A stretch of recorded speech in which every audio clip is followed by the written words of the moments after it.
পড়া যা দিয়েছি তা কিন্তু কমপ্লিট হওয়া চাই। আমি এসে যেন সব পড়া পাই। আর যদি না পারো তাহলে শাস্তির জন্য প্রস্তুত থেকো। তখন কিন্তু কেউ ঠেকাতে পারবে না আমাকে। মাথায় রেখো। আদৃশ কথা শেষ করে সোজা নিচে নেমে গেল। মাকে বলে বাড়ি থেকে বেরিয়ে গেল সে।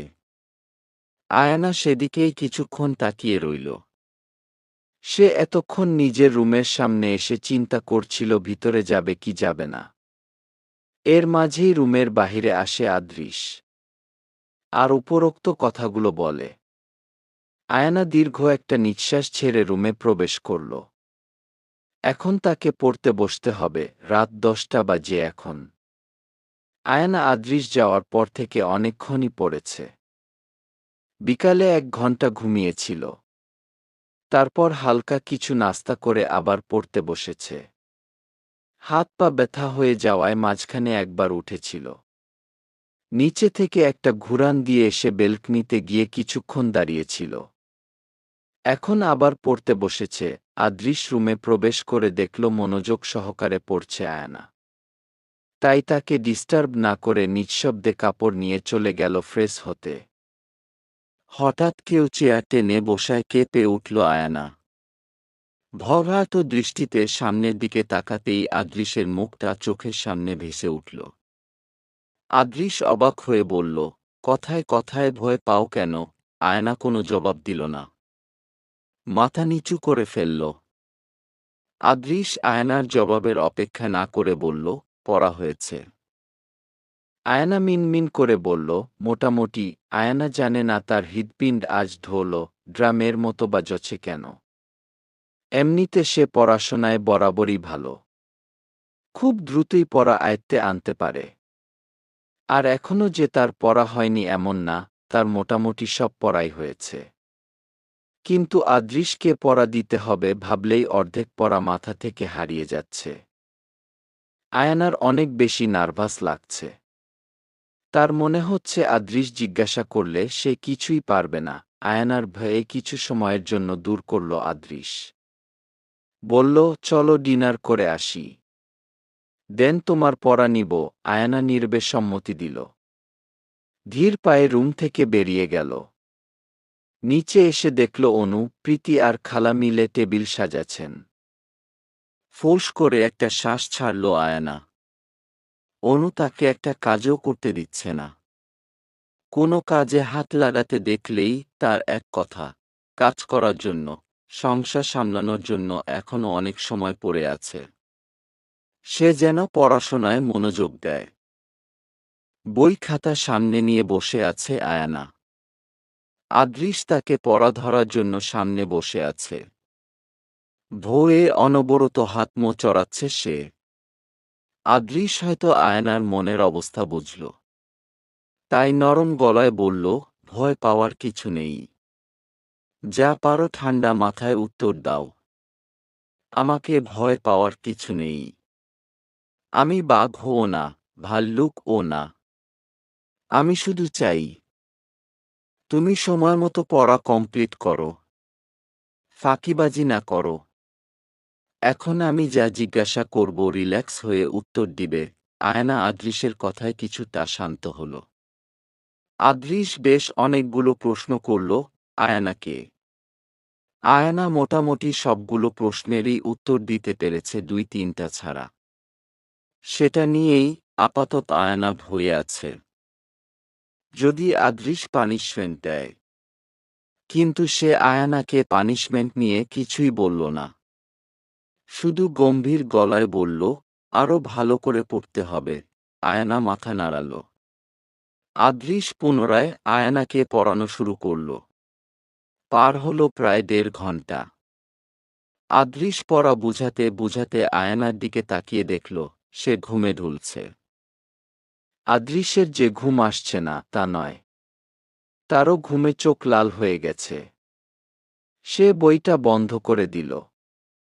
আদৃশের বই বন্ধ করায় চকিত হল আয়না। সোজা হয়ে বসল। আদৃশ বলল, আজকের মতো এতটুকুই থাক। বাকিটা সকালে বুঝিয়ে দিব। যাও ফ্রেশ হয়ে ঘুমিয়ে পড়ো। আমিও ঘুমাবো। আয়না মাথা নাড়িয়ে উঠে গেল। ফ্রেশ হয়ে এসে দেখল আদৃশ ঘুমিয়ে গেছে। যদিও ঘুমাচ্ছে কিনা বোঝা যাচ্ছে না। চোখের উপর হাত রেখে শুয়ে আছে সে। মাঝখানে একটা বালিশ দেয়া। আয়না কোনো প্রকার শব্দ না করে ধীর পায়ে এগিয়ে রুমের লাইট বন্ধ করে এক কোণে গুটিয়ে ঘুমিয়ে পড়ল। আগের দিনের মতো আজকেও আদৃশের ঘুম আগে ভাঙল আর আয়নার হাত তার বুকের উপর পেল। তার বুকের উপরের টি-শার্টের অংশ শক্ত করে মুঠোয় পুরে নিশ্চিন্তে ঘুমাচ্ছে সে। আদৃশ সাবধানে আয়নার হাত ছাড়িয়ে উঠে পড়ল। ফ্রেশ হয়ে এসে আয়নাকে ঘুম থেকে তুলে দিল। তারপর নিয়ম অনুযায়ী ১.৫ ঘণ্টা পড়ানোর পর তাকে ছাড়ল। নাস্তা করে তাকে কোচিং-এ পৌঁছে দিয়ে নিজের গন্তব্যে চলে গেল। ক্লাসে বসে আছে আয়না। আজকেও সে আগে এসেছে। মিথি আর দীপ এখনো আসেনি। আয়না ক্লাসরুমে ভালো করে একবার চোখ বুলাল। তাতে সে বুঝল এখানে ৪-৫ জন করে আলাদা আলাদা গ্রুপ আছে। সে মনে মনে শুকরিয়া আদায় করল দীপ আর মিথির জন্য, ভাগ্যিস তাদের পেয়েছে।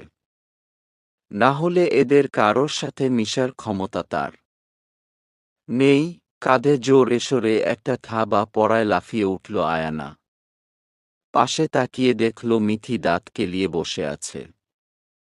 না চাইতেও আয়না চোখ গরম করে তাকাল মিথির দিকে। মিথির হঠাৎ আক্রমণে সে প্রচণ্ড ভয় পেয়েছে। আয়নার চোখ গরম করে তাকানো দেখে মিথি ভয় তো পেলই না, উল্টা আরও দাঁত কেলিয়ে বলল, আরে সুন্দরী দেখি রাগও করতে জানে। আয়না মিথির হাতে হালকা করে একটা বাড়ি দিয়ে বলল, তুই হঠাৎ করে মারলি কেন? আমি কত ভয়ে পেয়েছিলাম জানিস? মিথি খিলখিল করে হেসে জবাব দিল, মারলে যদি ভয়ে বা ব্যথায় না পাস তাহলে মেরে লাভ কি? আয়না নাকের পাটা ফুলিয়ে মিথির হাতে আরেকটা থাপ্পড় দিল, কিন্তু মিথির হাসি কমল না। আয়নাকে ভয় পাওয়াতে পেরে সে বিশ্বজয় করেছে এমন একটা ভাব নিচ্ছে।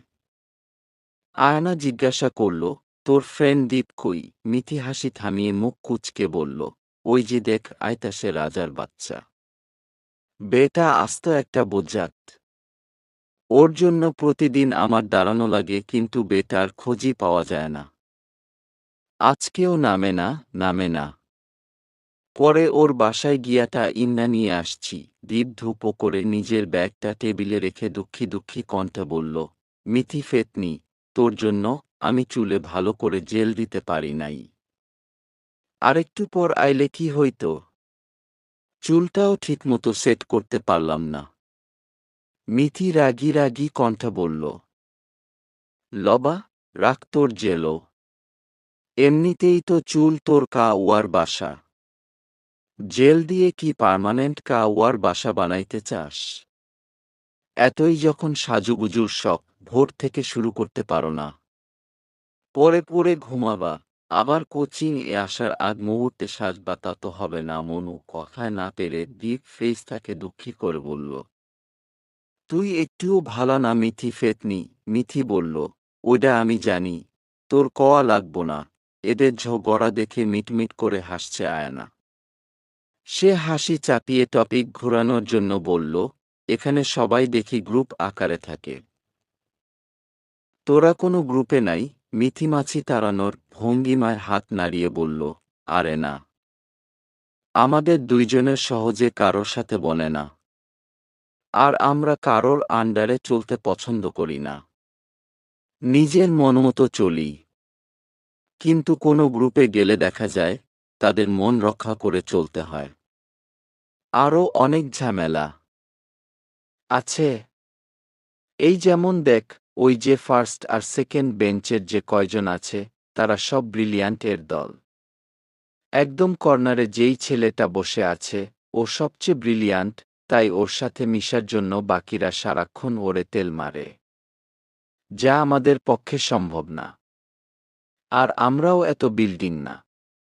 আমরা আমাদের মতো থাকি। যারা ভাব দেখায় না তাদের সাথে টুকটাক কথা বলি। কথা বললেই বোঝা যায় কে ফ্রেন্ডশিপ করতে ইচ্ছুক, মিশতে ইচ্ছুক, যেমন তোকে দেখে অন্যরকম লেগেছে। তাই প্রথম দিনেই ফ্রেন্ডশিপ করলাম। এখন পরবর্তীতে যদি তুই অন্যরকম হয়ে যাস, তখন দেখা যাবে আমরা দুইজন ও তোর থেকে ধীরে ধীরে দূরে চলে আসব। জানিস, আমার আর দীপের বন্ধুত্বে একটা বিশেষ জিনিস আছে। আমরা প্রচুর ঝগড়া করি, সারাদিনই বলতে গেলে ঝগড়া করি। কিন্তু দিন শেষে আমরা একে অপরের বেস্টু। সেই ছোট থেকে আমরা এমন ঝগড়া করে ব্রেক আপ করি, আবার তার 2 মিনিটের মাথায় প্যাচ আপ হয়ে যায়। মিথির কথায় মৃদু হাসল আয়না। এর মাঝে দীপ এগিয়ে এসে মিথিকে উদ্দেশ্য করে বলল, জানস, ইমোশনাল হয়ে গেলাম তোর কথায়। দেখছস আমি কত ভালো। তুই নিজেই স্বীকার গেলি। আমার খুব কান্না পাচ্ছে। আয় গলা জড়ায় কাঁদি। মিথি মুখ ঝামটা মেরে বলল, দীপের বাচ্চা দূরে যা। দীপ দাঁত কেলিয়ে বলল, বিয়েই হলো না, আর বাচ্চা? অবশ্য তোর কারণেই তো মেয়ে পটাতে পারি না। না হলে এতক্ষণে বিয়ে করে বাচ্চার বাবা হয়ে যেতাম। মিথি আয়নাকে টপকে দীপের হাতে জোরে একটা চিমটি দিয়ে বলল, রাগাবি না একদম বলে দিলাম। কিন্তু দীপ তো দীপই। সে এটা ওটা বলে মিথিকে রাগিয়ে দিতে লাগল। আয়ানার ভীষণ ভালো লাগলো তাদের এমন বন্ধুত্ব দেখে। মনে পড়ে গেল কলেজ ফ্রেন্ড রিয়ার কথা। মেয়েটা তাকে অনেক ভালোবাসত। গরিব হলে কি হবে, মেয়েটার মন অনেক বড়। আয়ানার হুট করে ইচ্ছা জাগল রিয়ার সাথে দেখা করার। সে ভাবল আদৃশকে বলে দেখবে। রিয়ার বাড়ি সে চেনে। যদি আদৃশ তাকে নিয়ে যায়। না জানি মেয়েটা কেমন আছে। আসসালামু আলাইকুম। সবার রেসপন্স আশা করছি। ভুল ত্রুটি ক্ষমার দৃষ্টিতে দেখবেন। ধন্যবাদ।